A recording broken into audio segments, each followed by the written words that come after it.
ঘটনার বিবরণে জানা যায়, বিগত কয়েক বছর ধরে সেই গাড়িগুলো দিয়ে ব্যবসা করে রাত্রিবেলা বাড়ি ফেরার সময় গাড়িগুলোকে পেট্রোল পাম্পের মধ্যে রাখছেন গাড়ির চালকরা।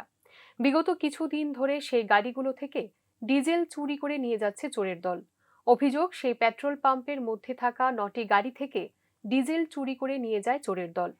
পাশাপাশি সেই গাড়িটির মধ্যে ভাঙচুর চালায় চোরেরা। ঘটনায় সরব হয়েছেন ক্ষতিগ্রস্ত যান চালকরা। তাদের বক্তব্য, আনুমানিক 80,000 টাকার ডিজেল চুরি করেছে চোরেরা। তেল সবটি গাড়ি মিলিয়ে প্রায় 80-90 হাজার টাকার তেল নিতে গিয়া এই কয়েকদিনের মধ্যে। কয়টা গাড়ি? গাড়ি 9টা গাড়ি নিতে। আপনার নিজের গাড়ি নেই? না না, আমরা তো ড্রাইভার, মালিকের টাকা আমরা গাড়ি থেকে কাটিয়ে রাখি দিই। এই তেলের টাকা? তো এখানে যে রাখেন, মানে এখানে কোনো টাকা উকা কিছু দেওয়া লাগে না? এমনি রাখেন না? তো এখন আপনারা কিতা চান? আমরা এটা সুষ্ঠু বিচার চাই।